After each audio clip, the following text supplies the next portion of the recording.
I retired at 40 by seeing the pattern that last took 50 years to recover from. Right now, the Hormuz crisis is leading to higher energy prices and inflation that's pushing up everything from food to housing. But this is part of something bigger, something that's happened before, where it took the middle class 50 years to recover from stagnant wages despite the technology boom that created enormous wealth. I'm Emlyn, and multiple 5 to 30x stock picks changed my life. In this video, I'm going to show how the Hormuz crisis is nowhere near done hurting your money, how it connects to the bigger picture most investors are missing, and how you can get on the right side of it. 1. The crisis. Right now, the Strait of Hormuz is closed if you believe Iran. It might be open if you believe Trump. Either way, the damage is done. Shipping traffic is down over 80% since the war broke out on 28 February. And with ships regularly being attacked, most ship owners are refusing to sail the ships through the strait. When they do, insurance costs on them have exploded. This has led to exploding energy costs and secondary rounds of inflation in everything from food to housing. Because this strait carried 20% of the world's oil and natural gas before war broke out. And energy is an input cost in pretty much everything, with oil derivatives like fertilizer and plastics being critical to food production and most goods. This is why the UCLA Anderson forecast has said the Strait of Hormuz is now the #1 systemic risk ahead of tariffs.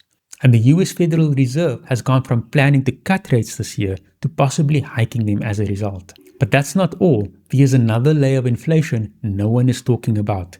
You see, wars are expensive. In just a few months, the US used up ammunition stockpiles that took decades to build up.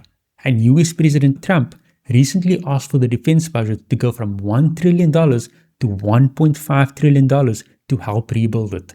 That's when the US government already spends $7 trillion a year with $5 trillion of revenue. It would push US annual borrowing to $2.5 trillion. Piling it on top of $39 trillion of existing debt.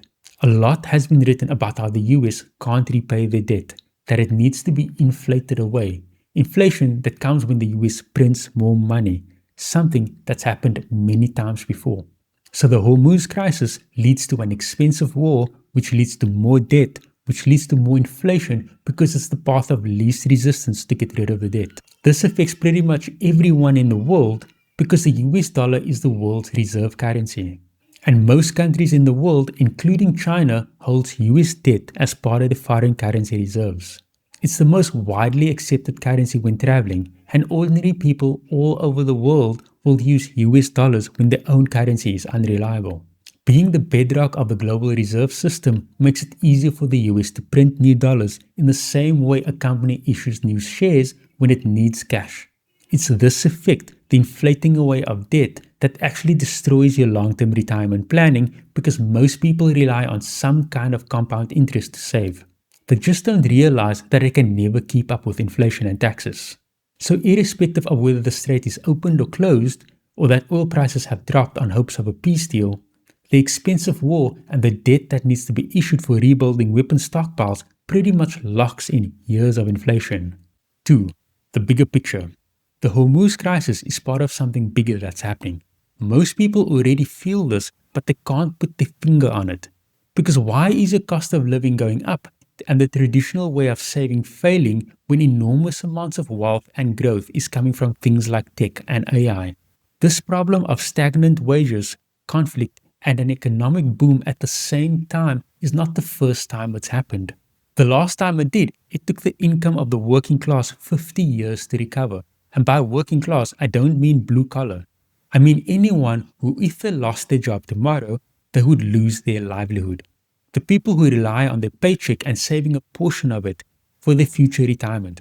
That includes most doctors, lawyers, and engineers. So the last time this group got left behind despite a tech boom was what historians call the Engels pause. It was the period from 1790 to around 1840. It saw massive growth from technologies brought by the Industrial Revolution. The people who owned the new factories and machines reinvested everything, leaving everyone else squeezed and displaced by the new system.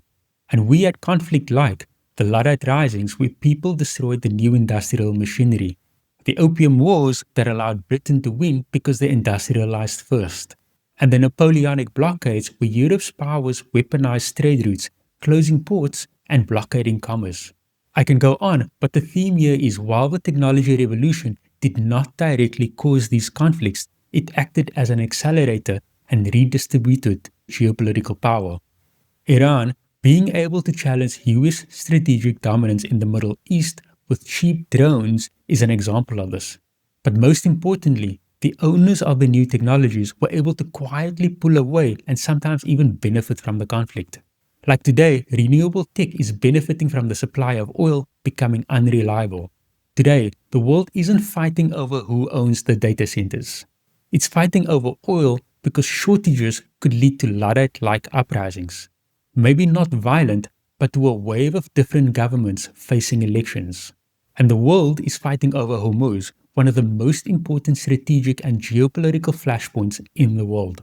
The people caught in the middle, whose wages aren't keeping up while energy and food prices climb, are the same group that got squeezed the last time this happened.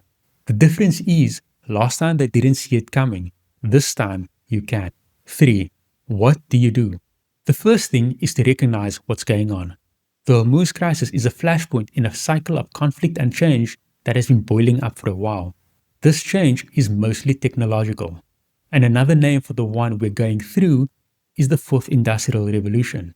While these new technologies don't directly cause wars, they redistribute geopolitical power. Ukraine, with their homegrown drone industry and Western help in AI, is another flashpoint against Russia. There will likely also be redistribution within societies. Right now, there are people saying F AI.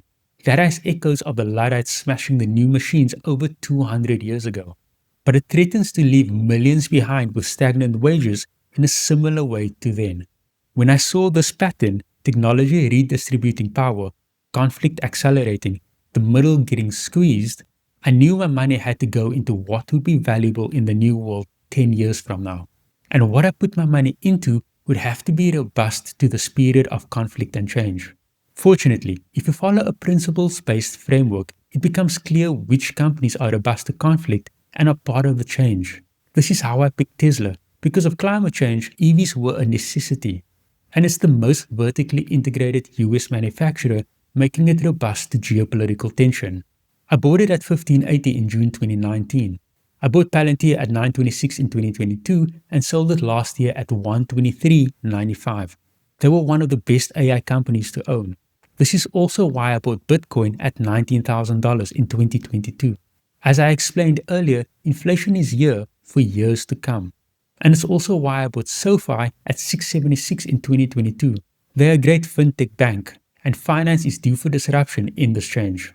The framework that helped me buy Tesla, Palantir, Bitcoin, and SoFi asks 3 simple questions. What creates value? Does society need it? And can the company execute? I made an in-depth guide to it and I'll leave a link for it below. But the bottom line is, the only safe way to escape being squeezed by the current system is to invest in the new things that will replace it. Final thoughts. The world we live in today has a mostly closed strait, more inflation coming, and a struggling middle class. Most people have valid worries about conflict escalating with anxiety around tech and AI displacing jobs making things worse. The real danger is middle class income stagnates for decades. But if you recognize what's going on, you can start making better decisions to benefit from the new things that will grow and change our world. The metaphor I keep going back to is no one knows what the weather is going to be on any particular day on the White Mountains of California next winter. But we know the climate. It's pretty harsh, and you probably wouldn't want to be there long. But you plant a bristlecone pine tree there, and it thrives for thousands of years while everything around it dies. That's it for this video. If you liked it, please like and subscribe for more. Here's the video that goes through my framework in detail. It goes through how to find 10x stocks, when to buy, how much to buy, and when to sell. Thanks for watching to the end. Till next time.